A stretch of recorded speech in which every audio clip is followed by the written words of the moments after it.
Yıkılıp Abbas'ın nehre Ferhat üstü, belim sındı Zeynep, elemdar öldü. Yıkılıp Abbas'ın nehre Ferhat üstü, belim sındı Zeynep, elemdar öldü.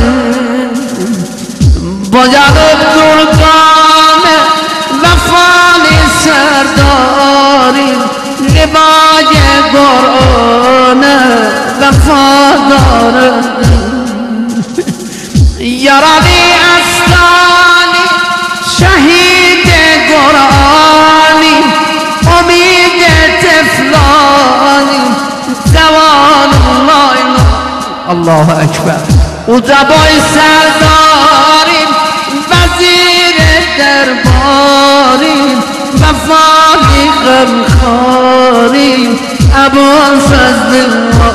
Aman eydel eydel eydel Zeynep, sınıf Allah belim belim Zeynep. Özün eyle acem hayali kızlarım, dilemdeydi peykan sumaşındadır.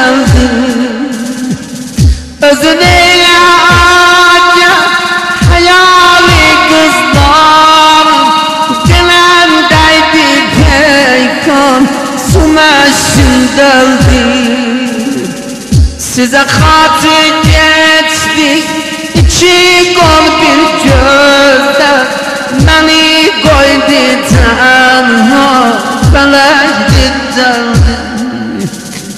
Sinesi üstünde ne isterler güya, yani ezası tamamen okdi.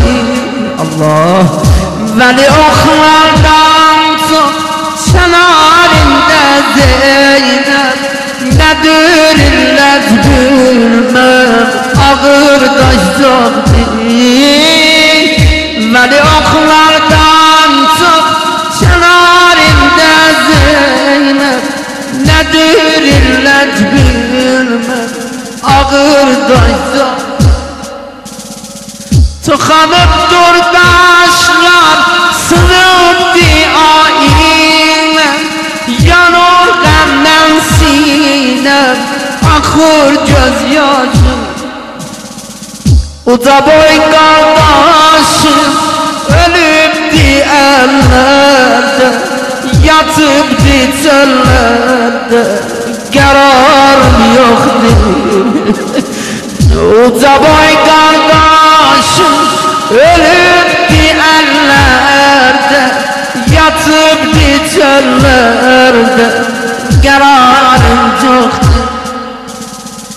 Kesiliptür çare, ölüptü kardeşim, kömeksiz bir şanım, ümidim eyvah.